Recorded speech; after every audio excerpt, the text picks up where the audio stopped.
Legends and Lores. House of Pace. Book of Tominius. The Queen of Tor. Chapter 4, Part 3.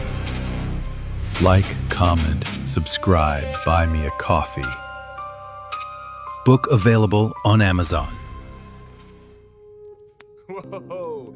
Did you see me? Ree was still admiring his hand. This is amazing. He turned it over again, searching for even the faintest mark where the cut had been. Look, it's all Nothing. gone. Not even a scar. Things I will A do. grin slowly spread across his face.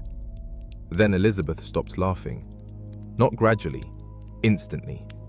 Her smile faded as though someone had blown out a candle behind her eyes. She stared at the table like a memory had come to her. Then slowly, she looked toward Mother.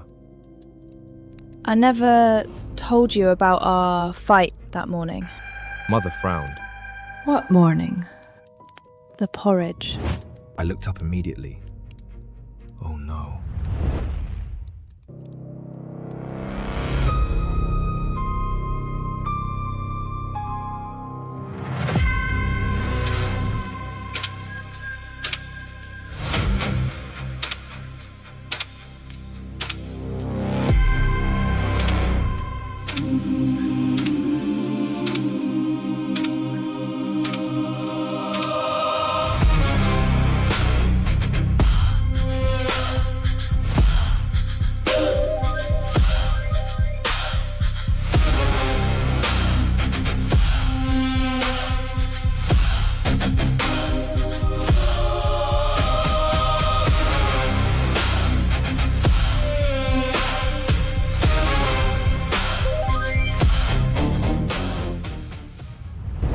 We never mentioned this story to Father or Mother because we thought we would get punished. I shook my head at her, trying to get her to stop. Nothing stops her once she decides. Elizabeth ignored me. The morning, Tominius stole my breakfast when he was a boy. Stole? Huh. I borrowed it. You ate all of it. How would you give it back? With a clean bowl? That answer was not going to be enough. Bad answer. I could see her head tilt and mouth tighten in silence. You're in trouble now. I intended to leave some, or maybe make more for you the next morning. You intended to fill your belly. Yeah, I very much desired that. She pointed directly at me. You walked in before sunrise. Her voice became strangely distant. You were soaked because you'd returned from walking the dogs in the rain. Sounds about right. I walked them almost every morning. You tracked mud across the floor. Mother blinked. I remember cleaning that. Elizabeth rattled off like she was reliving it. You sat exactly there. She pointed to my chair. You picked up my bowl of porridge with honey, Her breathing slowed. cinnamon, and diced apple. Elizabeth whispered. How would you even remember? Mother's face slowly changed. The green one from the orchard. I stirred it She frowned. 23 times. 23 Nobody moved. times? I remember watching the honey disappear. Her voice grew quieter. The spoon struck the old bowl.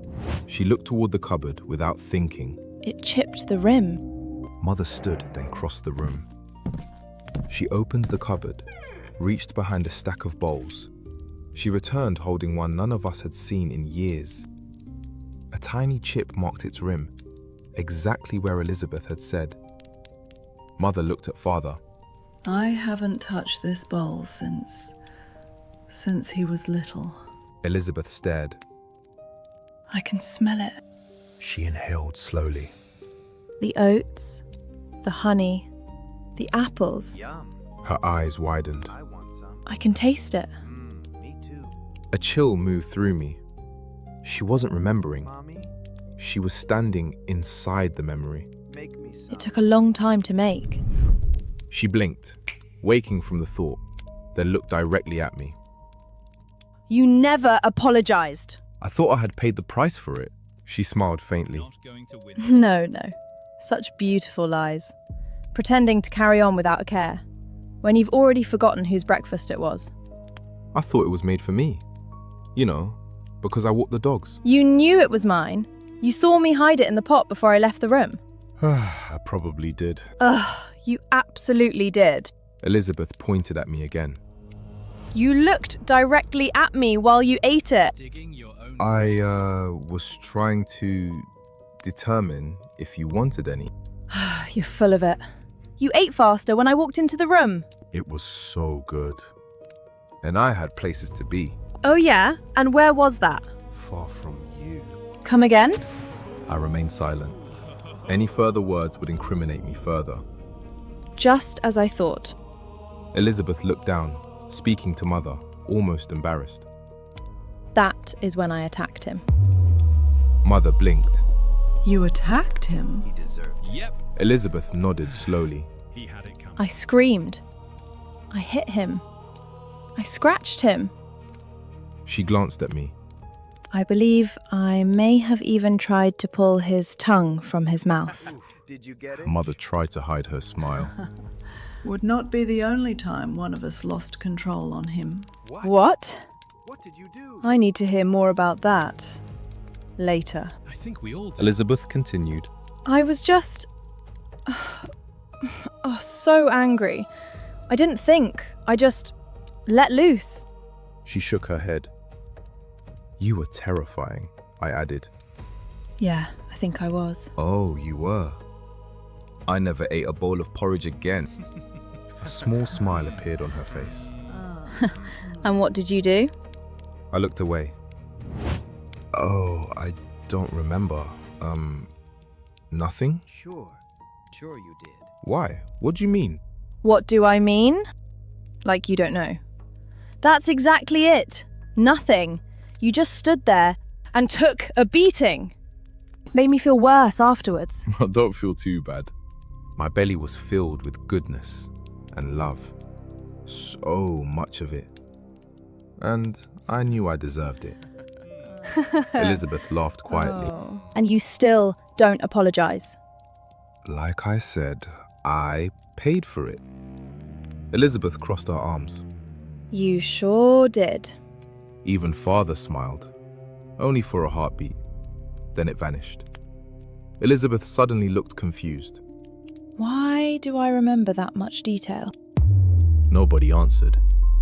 She looked toward Father. I remember everything. A pause. No, She shook her head. not everything. But Her breathing became uneven. I remember. She stopped. Her eyes lost focus. You. She wasn't looking at me. She was looking at Father. Her head tilted slightly. You're worried. Father remained silent. Elizabeth frowned harder. No. You're terrified. She whispered. Ree laughed nervously. Terrified of what? She never looked away from Father. This wasn't supposed to happen. Silence. Not yet. The room froze. Father never answered. He didn't have to. Elizabeth's voice became quieter. What is Scatha? She swallowed. Father's eyes lifted slowly. For the first time that evening, he looked genuinely shaken. Who told you that name? Elizabeth blinked. Nobody. It just came to my head, like an old memory.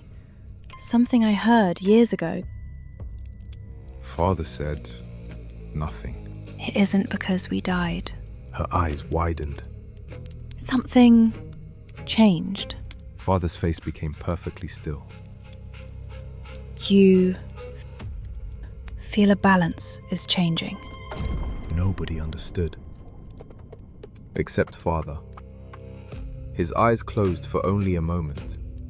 When they opened again, they carried 30 years of exhaustion. The world has endured, because neither side has ever been able to rule it. He said quietly. He looked into the fire. Not Halig, not Angra Mainyu. Balance. The word settled over the room. Ancient, heavy, necessary. Elizabeth's breathing quickened again. So, if we awakened early, She looked confused. then someone... Before she could finish, If we awakened early, someone else did too. Carisius spoke. Every head turned. Carisius looked almost startled by his own words. He blinked. I don't know why I said that. His fingers pressed harder against his forehead. It was simply there. Father stared at him, not with surprise, recognition. Slowly, painfully, he nodded. I hoped A tired smile crossed his face. that I would grow older before I ever had to tell you of these things. The room became impossibly quiet. Elizabeth suddenly interrupted. How much older were you planning on getting? She has a point. Carisius chuckles with the rest of us. Elizabeth does not waste any time asking Father. So, what do I do? Father opened his mouth, but before he could speak, Elizabeth held up a hand. She frowned. Wait. I already know. She smiled, then repeated Father's answer. Word for word. Exactly as he had intended to say it. Father never even spoke. Instead, he deliberately chose different words. Elizabeth blinked. It's gone. She looked confused. I knew it. She shook her head. I lost it. Father nodded once. You heard what I intended. Elizabeth stared. I heard your thoughts. Not my thoughts, Father said quietly. my intention. Everyone looked at Elizabeth. Then Carisius quietly spoke as Father turned to him. You didn't change your answer.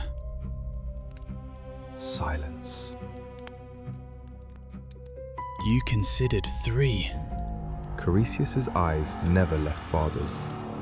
First, you considered warning us, A pause. then protecting us, Another slight delay. then telling us hope instead. Father's face drained of color. Elizabeth had perceived his heart. Carisius had perceived the paths his mind had walked before speaking. Neither gift resembled the other. Together, they were terrifying. Father looked from Elizabeth to Carisius, then toward the Phoenix door. If you are awakening now. He stopped. He couldn't finish. Elizabeth whispered before he could. Then Scarther isn't the only one. Father slowly closed his eyes. He never answered. He didn't need to. Carisius suddenly gripped the edge of the table tightly. His breathing caught. His eyes lost focus. Carisius. No response. His fingers trembled. His pupils widened and darkened. He wasn't looking at the room anymore. He was somewhere else. Carisius? Carisius. No answer. His fingers trembled. His black eyes remained open, but they weren't seeing us anymore. Mother rose so quickly her chair nearly toppled behind her. Still nothing. His jaw tightened. His breathing became shallow. One hand clutched his temple while the other dug so hard into the edge of the table, I thought the wood might splinter beneath his fingers. Then, blood slipped from one nostril. Just a single drop. It landed on the table between us. Nobody moved. Not even Father. Carisius suddenly gasped. The sound wasn't one of pain. It was recognition. His eyes snapped back into focus. He looked around the room as though he'd forgotten where he was. Mother reached him first. She caught his shoulders before he could fall forward. Carisius. He blinked several times, his breathing still uneven. Father spoke quietly. What did you see? Carisius swallowed. His voice failed him. He looked at each of us, then back at Father. I don't know. His brow furrowed. He searched for words that didn't seem to exist. It hasn't happened. The room grew impossibly still. Father never looked surprised, only saddened. What did you see? I asked. Carisius closed his eyes. I saw ash. Another breath. A sky that shouldn't exist. His fingers tightened around the edge of the table again. There were people. He frowned. I couldn't see their faces, but they were frightened. His voice dropped. They were waiting. He stopped. His breathing quickened. I can't remember the rest. You do. Father said quietly. Carisius looked at him. Father's expression had become unreadable. It simply isn't time for you to carry all of it. Silence settled over the room. Carisius looked down at the drop of blood still resting on the table. I've never had a headache like that. Father nodded slowly. It will become easier as you grow. Carisius looked up. What are you trying to tell me? Ree looked to the window and stood so quickly his chair toppled backward. Elizabeth didn't move. She was staring at her brother, as though she had seen a shadow of the same thing. Carisius looked at Father. His face had gone completely pale. He whispered his next words. We are running out of time.